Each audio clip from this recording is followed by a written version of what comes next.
Class में आपके लिए लेकर आया हूँ कि शिक्षा, शिक्षण, सीखना तथा प्रशिक्षण में क्या अंतर है। ये सभी चीज़ जानेंगे हम कि शिक्षा क्या है, शिक्षण क्या है, प्रशिक्षण क्या है, अनुदेशन क्या है। चलिए हम बात करते हैं सबसे पहले कि शिक्षा क्या है। हम याद रखेंगे, एक-एक करके जो मैं बताऊँगा इस सब पर हम ध्यान देंगे। शिक्षा अगर कोई पूछता है कि शिक्षा क्या है, तो हम बोलेंगे शिक्षा संस्कृत के शिक्ष धातु से बना है। कौन से धातु से? शिक्ष धातु, जिसका अर्थ होता है सीखना। अर्थात जो कुछ हम सीखते हैं वही शिक्षा है। शिक्षा की कई परिभाषाएं हैं, जैसे मैं बता दूं आपको कि शिक्षा की परिभाषा अलग अलग तरीके से अलग अलग लोगों ने दिया है। अगर हम इसको ज़्यादा व्यापक रूप में अगर हम लेकर चलना चाहें तो हम इसको समझ सकते हैं कि शिक्षा के अलग अलग किस तरीके से बोलते हैं। जैसे पहला तरीका क्या हुआ कि शिक्षा शिक्ष धातु से बना है, जिसका अर्थ होता है सीखना। और शिक्षा को अगर अंग्रेजी की बात करें तो अंग्रेजी में एजुकेशन शब्द का यह हिंदी रूपांतरण है, जिसकी उत्पत्ति लैटिन भाषा के शब्द एजुकेटम से हुई है। याद रखेंगे, एजुकेटम और एजुकेटम शब्द जो होता है मुख्य तौर पे यह दो वर्ड से मिलकर बना होता है, ई प्लस ड्यूको। इसे नहीं भूलेंगे हम लोग। ई प्लस ड्यूको से एजुकेटम बना है। ई का अर्थ होता है इंटायरली माने अंदर से, और ड्यूको का अर्थ होता है आगे बढ़ाना, विकास करना, टू स्टिंग टू डेवलप।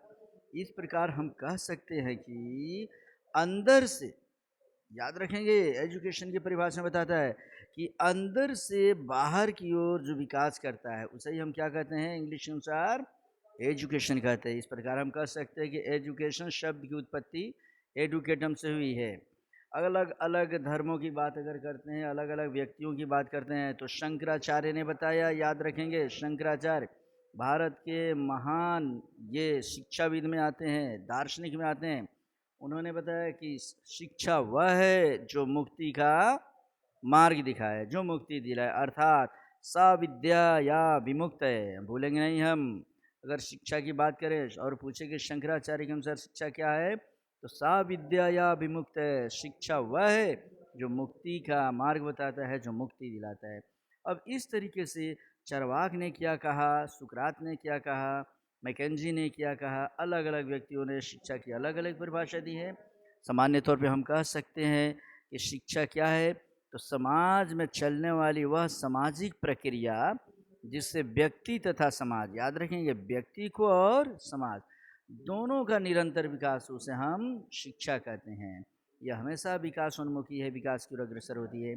एक लाइन में अगर कोई पूछता है और कहता है कि शिक्षा क्या है, बता दीजिए, एक शब्द में बता दिए, तो हम बोलेंगे शिक्षा संस्कृत के शिक्ष धातु से बना है, जिसका अर्थ होता है सीखना। तो जो कुछ सीखते हैं वही शिक्षा है। तो शिक्षा क्लियर हो गया अब आप लोगों को।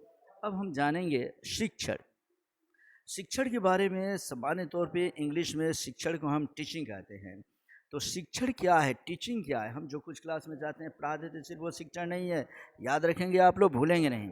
कहता है कि वह प्रक्रिया माने ये प्रोसेस है जिसमें सिखाने वाले सीखने वालों के लिए विभिन्न विधियों, युक्तियों, साधनों द्वारा परिस्थितियों का निर्माण करते हैं और सीखने वाले इसकी सहायता से सीखते हैं। अर्थात जब कोई टीचर क्लास में जाता है और एक ऐसी परिस्थिति बना देता है कि बच्चे एकदम सीखने के लिए उत्सुक हो जाए, तो उसे ही हम शिक्षण कहते हैं। हम क्लास में गए, सब कुछ पढ़ा दिए, किसी को दो डंडा मारे, याद करवा दिए, उसको हम शिक्षण नहीं करेंगे, कहेंगे। शिक्षण क्या है? तो शिक्षण का तब तक कोई अर्थ नहीं है जब तक सीखने वाले सीख नहीं जाते या उनके व्यवहार में वांछित परिवर्तन नहीं हो जाता। क्लास में पूरी घंटी भर हम बताए और पूरी घंटी भर बताने के बावजूद भी अगर लड़का कुछ बता नहीं पाता है, तो समझिए कि आपने कोई शिक्षण नहीं कराया, आउटपुट तो निकलना ही चाहिए है। तो इस तरीके से शिक्षण एक ऐसी प्रक्रिया है जिसमें विभिन्न विधि, युक्ति तथा साधन का प्रयोग करके हम ऐसी परिस्थिति का निर्माण करते हैं कि बच्चे सीखने के लिए उत्सुक हो जाएं और बच्चा सीखना शुरू कर दे।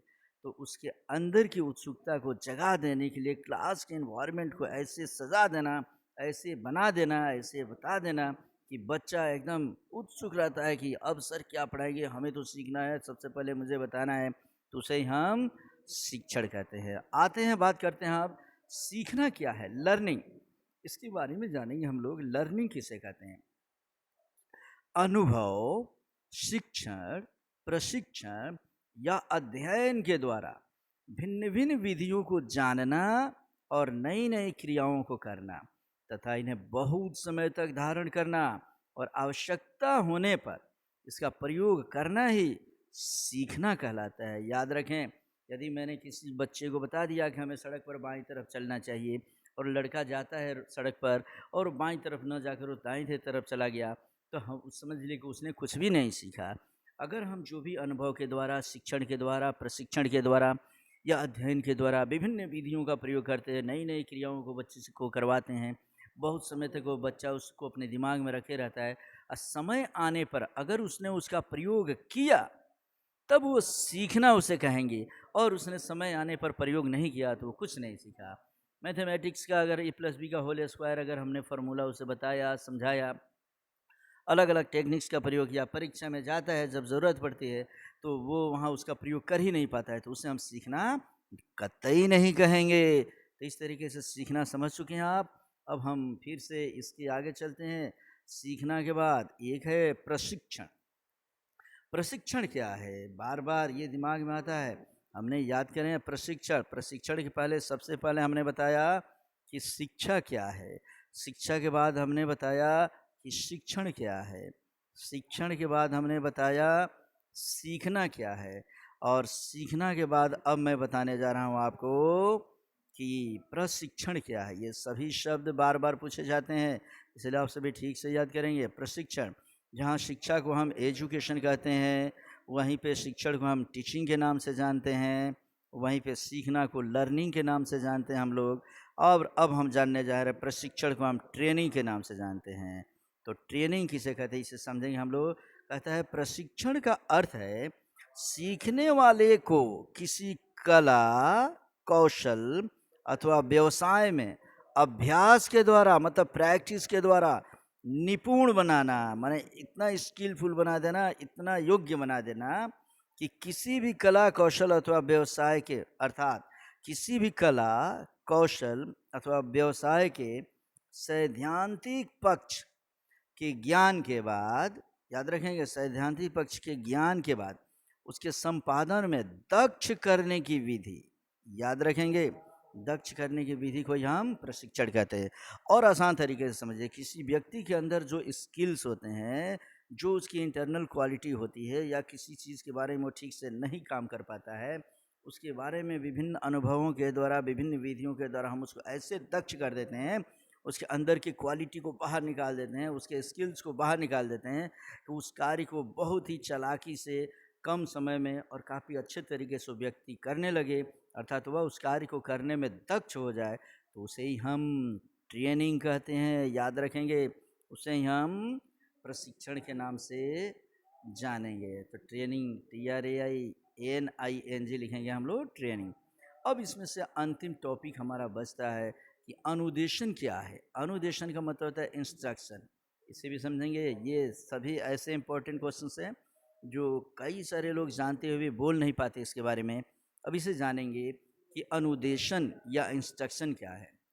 कहता है किसी कक्षा के अंदर शिक्षक द्वारा, याद रखेंगे, शिक्षक द्वारा छात्र तक विषय के ज्ञान को पहुंचाने की क्रिया को अनुदेशन कहते हैं। याद रखेंगे कि कोई भी शिक्षक अपने ज्ञान को छात्र तक जो पहुंचा देता है जिस विधि के द्वारा, वही क्या है, अनुदेशन है।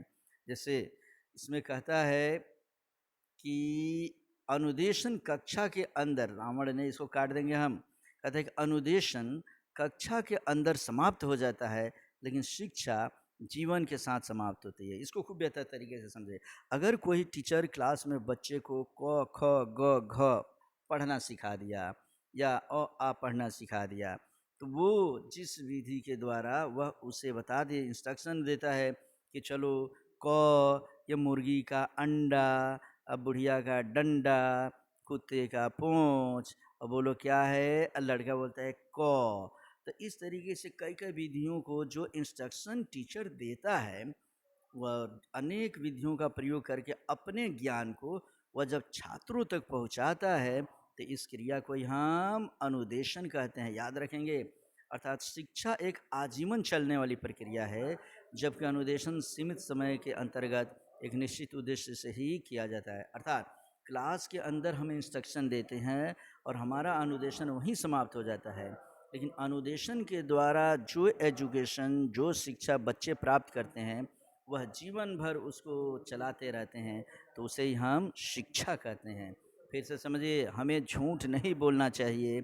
अगर कोई शिक्षक क्लास में बच्चे को विभिन्न विधियों से बताता है ये पाप है, धर्म के विरुद्ध है, झूठ बोलने से क्या क्या दिक्कतें हैं, लड़का सीख लेता है, तो सीखने के बाद समय आने पर वो झूठ नहीं बोलता है तो उसे सीखना कहेंगे, और वह हमेशा अपने जीवन में उपयोग करता है, मरने के समय तक वो लड़का इसको इस्तेमाल करते रहता है, तो ये उसकी शिक्षा कहलाती है, जो जीवन भर वो चलाते रहता है। और इस तरीके से अब लास्ट में समझेंगे हम लोग कि शिक्षा में, याद रखेंगे कि शिक्षा में शिक्षार्थी का स्थान महत्वपूर्ण होता है, जबकि अनुदेशन में शिक्षक का स्थान महत्वपूर्ण होता है। मतलब यदि कोई टीचर है तो याद रखेंगे, टीचर क्या करता है, अनुदेशन, इंस्ट्रक्शन देता है। किताब खोलो, ऐसे लिखो, ये कॉपी निकालो, मुर्गी के लिए गोल अंडा बनाओ, और ये बुढ़िया का डंडा बनाओ, उसमें कुत्ते का पूंछ बनाओ, ऐसे करके इंस्ट्रक्शन जो देते रहते हैं, ये टीचर का काम है। और छात्र क्या करते हैं, छात्र शिक्षक से अनुदेशन के द्वारा ज्ञान प्राप्त करते हैं और वो सीख जाते हैं कि मुझे क लिखने आ गया। तो इस तरीके से अब हम समझ चुके हैं कि शिक्षा क्या है। शिक्षा के बाद हमने अलग अलग तरीके से बताया कि शिक्षा क्या है, शिक्षण क्या है, ये सब यहाँ ध्यान देंगे कि सबसे पहले हम क्या सीखे। फिर से देखिए कि शिक्षा क्या है, उसके बाद हम सीखे शिक्षण क्या है, फिर हम सीखे सीखना किसे कहते हैं, फिर हमने कहा प्रशिक्षण क्या है, और प्रशिक्षण के बाद हमने अंत में बताया क्या, अनुदेशन क्या है। तो इस तरीके से ये सभी ठीक से हम याद रखेंगे। जहाँ शिक्षा को हम एजुकेशन कहेंगे, वहीं पे शिक्षण को हम टीचिंग कहेंगे, सीखने को हम लोग लर्निंग कहेंगे, यहाँ लिख देना हो लर्निंग, और प्रशिक्षण को हम ट्रेनिंग कहते हैं, और ट्रेनिंग के बाद अनुदेशन को हम इंस्ट्रक्शन कहते हैं, इंस्ट्रक्शन। तो इस तरीके से हम ये सभी सीख चुके हैं। अब ये यदि आपको दिक्कत होता है तो इस वीडियो को 1 बार 2 बार 3 बार देखें, समझें, और कोई दिक्कत होता है तब फिर हमसे पूछें। ओके।